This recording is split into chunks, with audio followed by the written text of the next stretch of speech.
pension plans are something that you're almost guaranteed a question or two on the CPA exam, but the likelihood of you actually running into needing a journal entry for a post-retirement plan is going to be minimal in your career. I never ran into it in 25 years in corporate America. Never worked for a company that had a pension plan. They had 401 Ks, I mean, you know, savings accounts that employees contributed to and the employer matched. But a true pension plan really is unless you're going to go to work for the government or retire from the military or something like that, or work for a large unionized company, they just don't exist anymore. I mean, I'd be really surprised if you ran into it. But having said that, I'm going to torture you anyway, and we're going to cover it, okay? I talked about this to Dr. Elrod yesterday, and he goes, yeah, I agree with you, but, you know, it is probably a question or two on the CPA exam. I went, okay. All right, the defined benefit plan there's two types of pension plans, either defined benefit, and this is a formula in which the company contributes based upon the needs of the plan. And this is what we're going to focus on in this chapter, is this type. There is, however, defined contribution. That is, the future benefits are limited to the amount that can be provided. That's not what the common plan, of the plans that exist. All right? So, the way these work, and then there's contributory and non-contributory. Overwhelmingly, if it is a pension plan, the company bears 100% of the expense. You occasionally see news reports of, like, states, Wisconsin, for instance, trying to get the state workers to contribute to their own retirement. And that's been met with a large degree of political resistance, shall I say. So I don't know in corporate America how many contributory. You certainly wouldn't get away with it in a unionized shops. They would just refuse. So, all right, so both of these plans, for the most part, allow deductions for tax purposes. That is not always the case. There are non-qualified pension plans. What these are pension plans that are limited to a particular class of employee. So in other words, if you've got a pension plan that only your C-level executives pull from, you're not allowed to deduct that for tax purposes.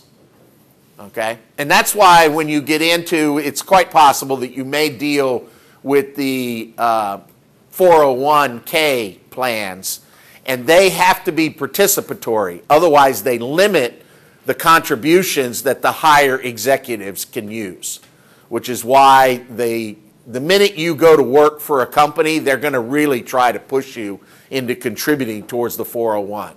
Because with the matching and all, the senior executives are limited to the amount that they can contribute unless a large percentage of the rank and file contribute also. So that's why they give you these incentives. And if they're going to match, do the matching at a minimum. If they're matching 4%, at that point you're getting 100% return on your savings. So I implore. I know it's a little hard to think as a 20, even a young 30-year-old, that you're going to need a retirement someday. But speaking as a 58-year-old now who didn't save, which is why I'm going to teach until I keel over in the classroom one day. You know? So it's not a big deal. This is considered retirement for me. Compared to corporate America, this is a pretty good day. This is a pretty good life, so I'm not complaining. But just to be aware, there are non-qualified pension plans out there. They do exist, primarily for senior executives. All right, so for a defined benefit plan, what you need to know is how many employees are going to stay with the company until they reach retirement age? That is becoming an increasingly rare animal out there. It used to be that somebody went to work for Ford or General Motors or IBM and then spent 30 years toiling away and then retired and got a gold watch and sent on their way and started fishing or golfing or driving their spouse crazy, one or the other. That doesn't happen much anymore. I mean, people are much more, it's a rare employee that works an entire career with a single company. What will the benefits be? And the benefits are normally a formula based upon numbers of years of service. How many years have you been with the company? Plus, what was your average salary over a period of time? Typically, it's the last 5 years of your career. And then multiply that by some sort of percentage. And I'll show you an example of that here in a second. And then what kind of fund assets? You'll see here in a slide in a second. Funds are separately managed. They're required to be separately managed. So firms actually write checks, well, do ACH wire transfers now, but they actually fund this external source, all right? And they do their own audits. They're not allowed to be consolidated into the overall conglomerate. They're separately. And they actually, oftentimes, especially with small to medium-sized companies, they actually pay an outside fund manager to run the pension plan. Some of the larger corporations may do it internally, but it's still a separate legal entity that is not controlled by the same board of directors or anything like that. And then what will be the length of time the employee will draw this retirement benefit? In other words, how long will they live after they leave your employ? The good news for us as accountants is there is a whole group of people called actuaries that calculate all this. And if you want a very unique career, go get a master's degree, take your undergraduate in accounting. That would be a good, go get a master's degree or even a PhD in mathematics and go to work for an insurance company. You will be highly recruited. UTSA has an actuary program now. They do, I know. And USAA here in town hires them, as there's a couple of other smaller insurance. I've known one, he got a master's degree in mathematics from Virginia Tech. He got highly recruited out of USAA. Initially, he was being offered a job to go to work for 3 years in Bermuda, of all places. Apparently, there's a lot of insurance companies based in Bermuda. Who knew? But when he was working for USAA, they used to go to Bermuda about once a quarter on the corporate Gulf Stream. Load him up and a couple of other executives and fly him to the, nice job. He's in Boston now. But they provide all this information. So for our purposes and for the purposes of this chapter, the homework, the quizzes, and the midterm, I will always give you the actuarial data. I will tell you what these numbers are, all right? Because it's not up to us as accountants to calculate this. Actuaries do all sorts of risk probabilities, which is why insurance companies and UTSA has their own program, okay? It's an interesting little job. All right, so this is how it works. Employees work, toil away for corporate America. They receive a right to this pension benefit during their years of service. The company then calculates a liability based upon the present value of all the future retirement benefits that they're going to have to pay out for this group of employees. And then they start contributing cash towards that liability and actually writing checks to this asset management company, the pension plan. They do their own financial statements. Then when the employee actually reaches retirement age, starts drawing on a monthly basis these benefits, the pension plan is the one that writes them the checks. And it's taxable income, so they do the withholding and all the rest of it. They send them a 1099 telling them how much benefit they received during the year and how much their withholding was and all that. Okay? So that's the way it works. The journal entry could not be simpler. It's a debit to pension expense and a credit to cash. All right? That's the basic entry that we're going to be calculating. To calculate that, and then there's all sorts of disclosures that you need to make. To calculate it, we're going to do, well, this is a typical formula for retirement. Average 5 years salary times number of years of service times, in this case, 2.5%. So if they worked 30 years for the company, in the last 5 years they earned $128,000. At that point, they get $96,000 a year for the rest of their life. That's a typical. And because of this, especially hourly workers, they play all kinds of games to get this artificial, because if you can maximize your wages in the last 5 years, then, work every holiday. You don't have to do it for 5 years. Get triple time every Christmas, every New Year's, work as much overtime. And then in the military especially, my dad was a retired Army colonel, in the military especially, they accrue time off, vacation and sick leave, and they save all that up over a 30-year career, and then they cash it in on the day they left. That's included in the retirement calculation. It's kind of nice, but all sorts of games played. All right, so the pension expense that we're going to calculate here, what we need is a number of calculations from the actuaries. So all the present value of all the retirement benefits is called a projected benefit obligation. All right? That's every dime that we're ever going to pay to all of the employees that are going to reach retirement. Now understand, if you've got 1,000 employees working for you today, not all of them are going to, so the actuaries take that into account. All right?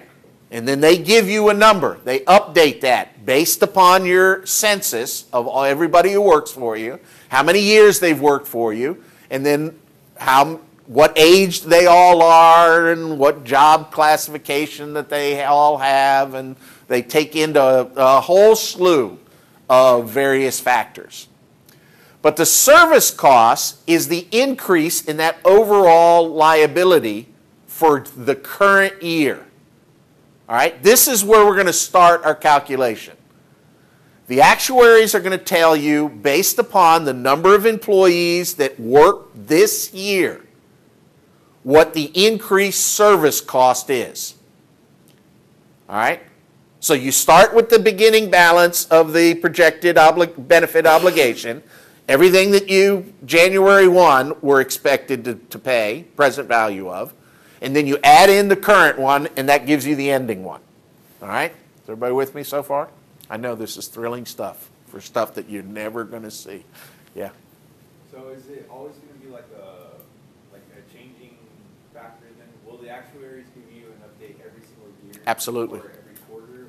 It depends on when you're going to, for publicly traded companies, they probably do entry quarterly. Yeah. And so and for all I know, those with pension plans, because like I said, I've got no personal experience with this. I never worked for a company that had a pension plan, ever. So, I don't know. I used to work for Time Warner and they had one? Did they really? Yeah, but then they stopped it like a couple years back. A lot of them are. And then when I left, they made us cash out. Or they asked us if we wanted to cash out. Yeah, and then you could have rolled it into a IRA or, 401k. Yeah. Now, I had 401ks. I mean, from the moment they started. KPMG had a 401k when they first started back in the early 80s. So I've always had one of those. And then you're always, those are transportable, just to let you know. When you leave one company, once you get embedded in your new employer, you can start up and then you can transfer your old assets into the new assets. So they're transferable. Okay? All right. So the current service period cost is based on all of the employees, how many remaining years are they going to work, at what point is every one of these individuals going to retire, and then how long are they going to live. It's a little morbid, but that's the way you have to calculate this. All right. So interest cost is the projected benefit obligation, as I said, is a present value. We're going to pay and accrue a cost associated with that in order to offset that discount. So that each year, keep it simple. Let's say that my retirement is going to be $100 when I retire. Well, the present value of that may be $70 because I'm still 5-7 years away from retirement. All right? Actually, full retirement, I'm 14 years away, 72. It'll probably be 90 by the time you guys get there. They keep pushing it. It was 55 when I started, which was 3 years ago for me. And then they pushed it and pushed it and pushed it. There you guys, you'll have to be centurions. Well, I get to retire and get my Social Security when I reach 100. So, hey, it's just the way it is.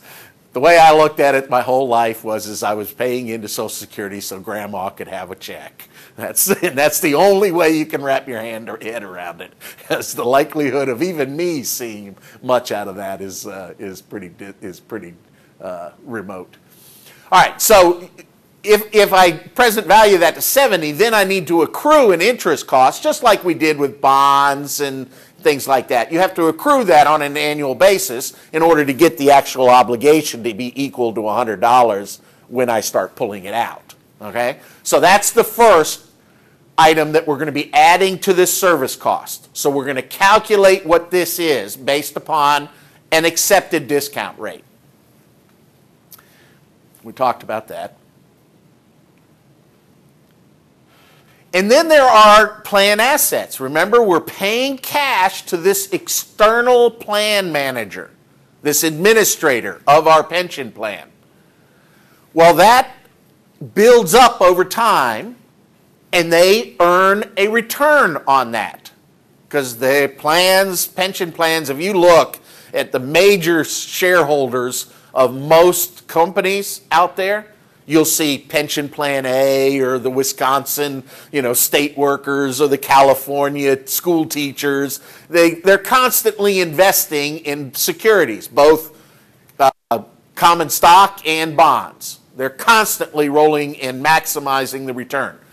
So there is an expected return that we will use for calculating our pension expense, but then there's an actual return that builds up the plan balance, okay?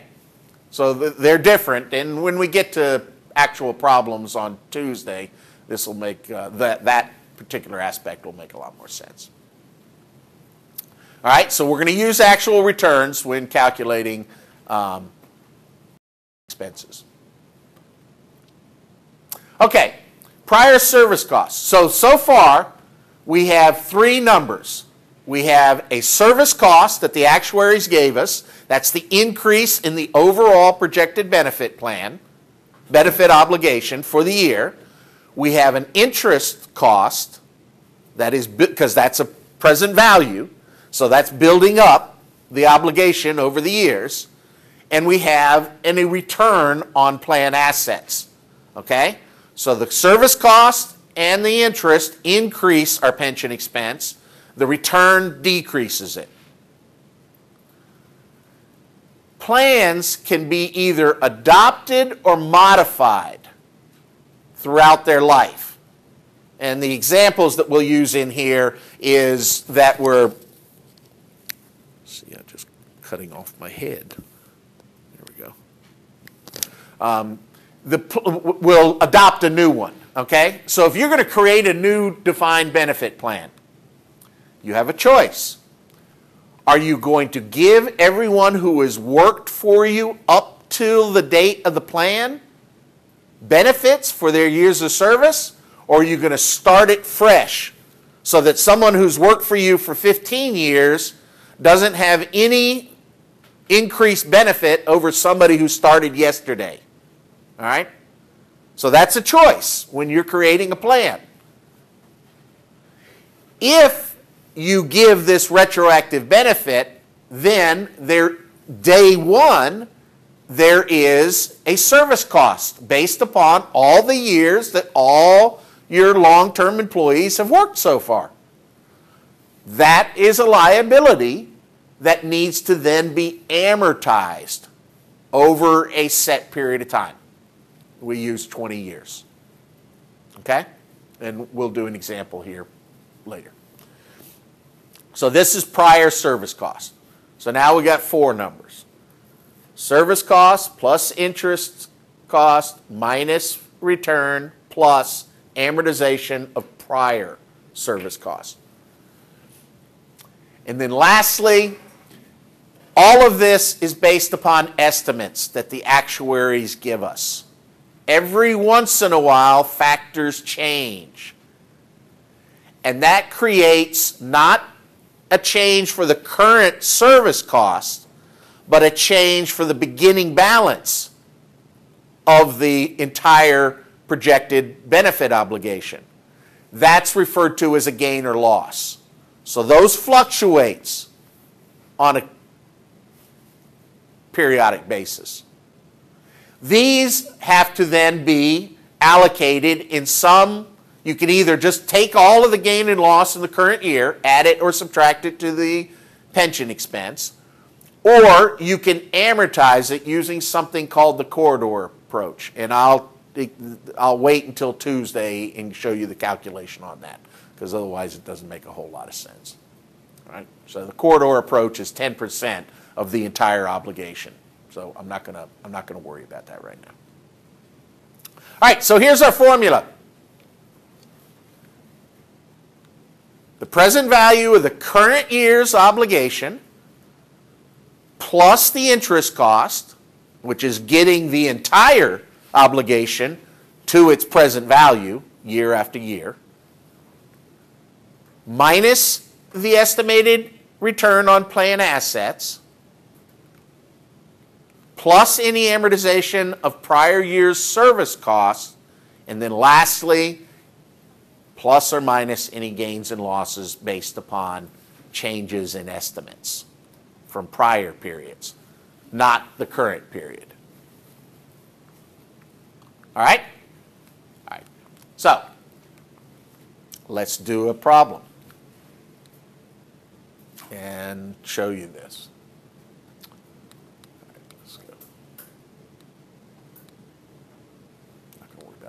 Here we go.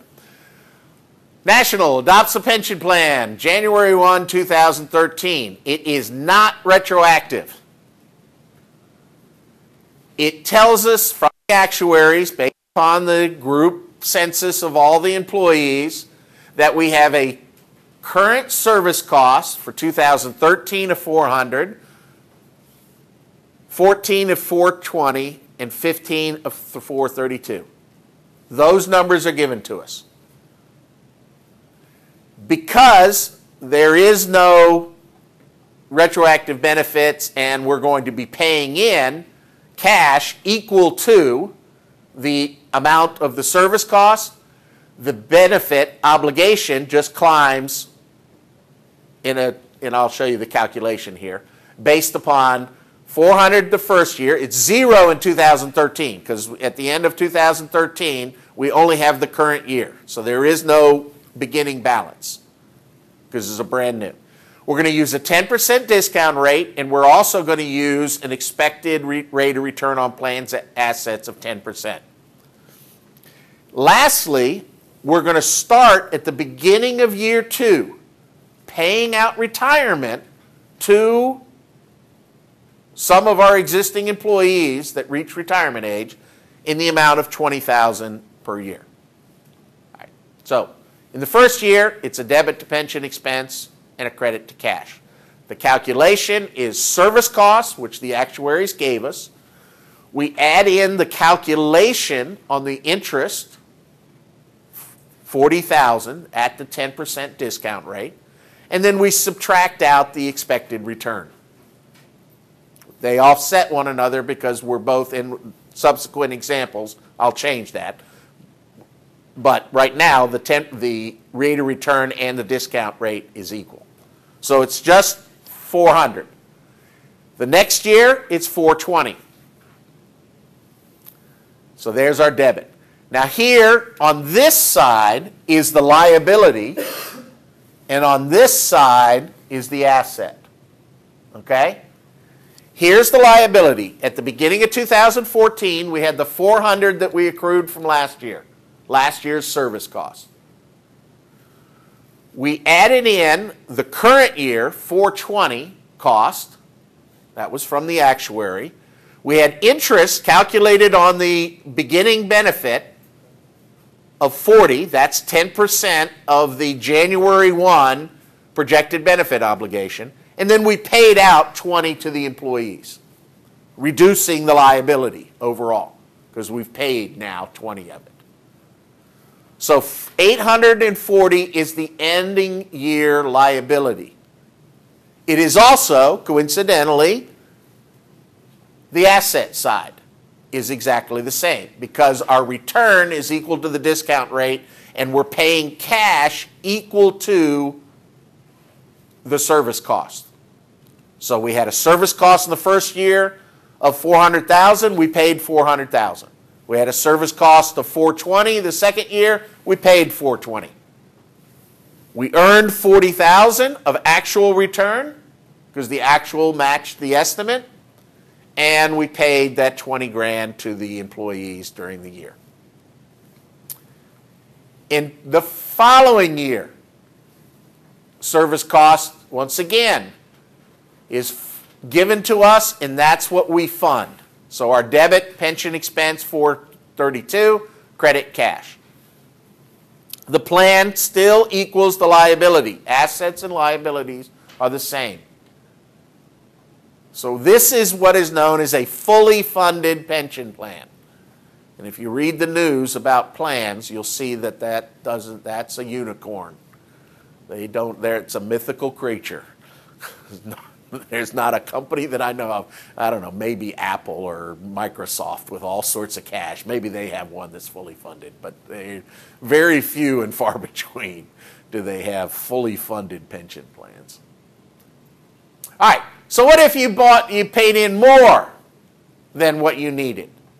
Because remember, you get to reduce your overall expense by returns that you earn on this money.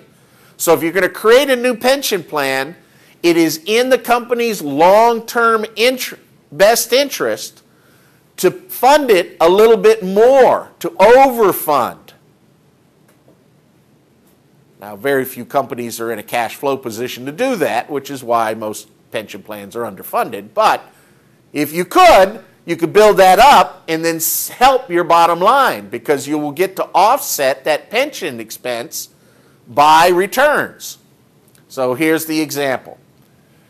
What we're going to use is a prepaid, because if it's a debit balance, it's a prepaid pension cost. If it's a credit balance, which we'll see here in a second, then it's an accrued pension cost. But it's the same account. The account can flip back and forth depending upon how much we fund these plans. All right, so now what this does to our overall chart is, let me get to it, is that our returns are now starting to lower the overall expense, because we put more, $5,000 more into than what we needed in 2013. So in 2014, our service cost was $420, but our expense was only $419,500 because of the extra 10% that we earned on that $5,000. Then we turn around and we fund it again, prepay some of the pension costs by now $5,500, And that is going to benefit overall. Our pension plan assets are now going to quite rapidly start exceeding our overall liabilities. So a liability of only $840, this is the same from the first scenario that we went through, but now we've got pension plan assets built up in excess of $10,500. It is overfunded. Okay? And that's the example that we'll do on, some of the examples we'll do on Tuesday. All right, and then in 2015, same thing. Now our expected return really starts to exceed our interest cost, so that lowers the pension expense. We've got $4,050 now in prepaid pension costs, and we're now overfunded by, what, $14,555. So, all right. Now, what happens if our expected return is not equal to, one, the discount rate, and our actual return is, to compound it further, even higher than we expected? How does that affect all of this? All right? 2013 remained unchanged. We just overfunding it now. In that last example, it was only 5. Now we're paying in 15. There's no gain or loss on it. It's just a prepaid pension cost. But in the second year, our discount rate is only 10%, just like the last two examples. But now we're expecting an 11%. So we get to lower the pension expense by that expected return. But when, and this is, so here's a journal entry for it. Pension expense of only $414, $350, cash of $425. So let me look at the plan now. Here's where the actual comes in. Because in reality, on that $415,000 in cash that we put into the pension plan at the end of the first year, we actually made 12%. So that is building up even higher the pension balance, which will in turn lower the pension expense for subsequent years. All right, so this is where the actual comes in. We're still using expected over here. All right? Okay. So here's the 2015. The estimated at 11% is 95. We offset that for the expense. We put the difference between that and the cash that we fund into this prepaid pension cost. And our plan asset now, even at 12%, builds up even higher. So now you can see, I mean, it's got almost 60,000, 58,000 and change worth of differential between asset and expense, obligation. Yeah. The interest cost, is that like the interest accrued from like your banking institution? No, that's because this obligation is present value. All right? So think of it as a bond discount. All right, a discount on bonds payable. You've got this obligation in the future where you're going to have to pay $100,000 to the bondholders, but you've got this discount that you then amortize using an effective method, some sort of discount rate, in order to get the bond to the $100,000 face value by the time it matures. That's the closest equivalent. So all that's doing is getting the obligation year in and year out, because the beginning obligation was a present value. It's now a year later. That present value needs to increase by, in this case, 10%, the $84,000, in order to get that to what the actual dollars are going to be when you start paying the retirement benefits. That's what that's coming from. Okay? So does this make sense to everyone? All right. We'll work on gains and losses. All right. What happens when you make the retroactive benefits? This changes it by adding in a fourth number to our pension expense calculation. Because right so far, in all of those three examples that we did, all we used was service costs plus interest cost minus expected return. So what happens if on January 1, when we adopted this plan, we made it retroactive to all of the existing employees? All of their years of service count towards the calculation of their future benefits. Well, in that case, we have to once again rely on the actuaries to tell us what that overall present value of that overall liability is. And in this case, it was $2 million. We're going to amortize that, and then these are the cash contributions because we need to whittle that away. So we're going to amortize that by putting it into a debit to other comprehensive income prior service cost. This goes in that special section on the classified balance sheet under stockholders' equity. It's the same place that we were putting unrealized gains and losses on available for sale securities. You remember that chapter? I know that was a long time ago. All right? It's the same place. And then we're now going to credit that account that we've been using earlier when we were overfunding the plan. Because now the plan is, on day one, $2 million underfunded. Because you got a day one obligation of $2 million and you haven't put in a dime into it yet. So our service cost is the $400. We've now got interest on all of that prior service. So that's $200,000, and then we're going to amortize that liability over 20 years, $100,000 per year.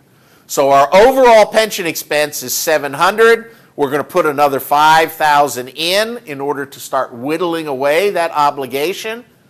And so our pension plan, and then what we do is we reverse every year as we amortize it, that initial liability. So we reduce the liability, reducing the $2 million down to only $1.9 million, and we reduce that other comprehensive income item that's in stockholders' equity.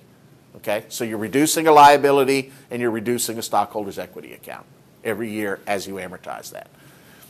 So here's our plan at the end of the first year. We have a $2.6 million obligation. That's the current year service cost plus the interest on the prior service cost. And then we have a contribution of $705. Next year, we're underfunded, and we knew we were going to be. We're underfunded now only by $1,895,000 rather than $2 million, but underfunded still. So next year, we take the current service cost of $420, the interest cost on the obligation, $260. We've now earned 11%, or expect to earn 11% on plan assets, so that reduces the expense by $77,550, and we amortize the second year's prior cost. Total pension expense of $702. We fund $715. We're going to lower that liability a little bit more by this $12,550.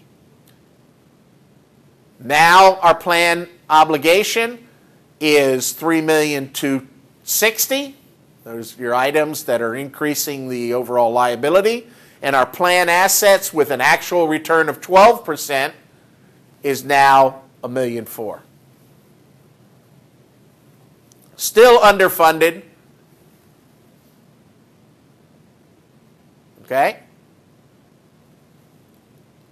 The third year, 2015, we're going to take the service cost, add in the interest, reduce it by the expected plan assets, and add another $100,000 of prior service costs.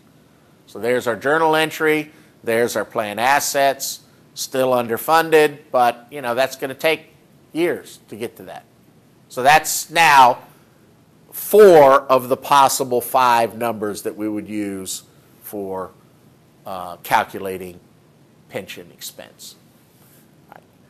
This is how I'm going to do one problem on the board, but then I'm going to convert to this. And I've got a Kaltura video up already using, there's a model, an Excel model, that will simplify this entire calculation. All right? So what this is the various years, 13, 14, and 15. The liability portion of it is up here. Okay, so here's the beginning projected benefit obligation, and here's the ending one. All right? Here's the $2 million we started with. That generated an interest cost. This is current year pension expense calculation. So there's, in one spreadsheet, we have a column for the liability and the asset, and then a column for the expense. So everything you need for as far as journal entries is all contained on one simple sheet. Relatively simple. Simpler. We'll use that. All right? So here's the obligation. Here's the service cost for the current year. All of that is expensed. We had no expected return because we didn't have anything in the plan assets at the beginning of the year. So that was 0. Then we contributed the $705 in cash, and that's our cash credit down here. Here's our debits and credits down here at the very bottom. We have an expense of $200 plus $400 plus the $100, which is the amortization, dividing the $2 million by 20 years. And that's the $700,000 expense. And then this just rolls. The ending obligation becomes the beginning obligation. The ending plan assets become the beginning plan assets. So you can see it just rolls into the next column. And you do the calculations over again. You calculate the service cost, the interest cost. You add in the current year's service cost. You now deduct the expected return on plan assets, and then amortize the second year's $100,000 on the prior service cost. Add up that column, you get your pension expense. That's your debit of $702.45. Here's the voluntary credit to cash that we decided to fund the plan assets, and then there's, in this case, your debit to this accrued prepaid / prepaid pension costs. And then we just do that year after year after year after year. Yes, sir. So in this scenario, on the contribution, did they just decide I'm going to add every year? I'm going to add another 5,000. Yes, they're going to add. They're going to add more to it. In this case, they're adding 10. This first year, they added an extra. Well, it was an extra 5 here. But then they increased it up to 15 with which gave it an excess of 12, and then in the last year 30. What I'm saying is like they went from 5 on the first year, 10 on the second year, right, and then on the third year in the contribution amount. Right, and then, but that's because they had this prior service cost that they need to start whittling away on. Oh, okay. They need to get this plan up to, because right now at the end of the first year, I mean, it's underfunded. We've got an obligation of $2.6 million, and we only have $700,000 in there. So you need to start whittling that down, because otherwise, people are going to grow older and start retiring, and you're going to have to pay this out of your own pocket rather than the plan assets, which is the way it's designed. All right? Does this make sense? Have I tortured you enough? I told you I was. I'm always trying to be honest. Have a good day.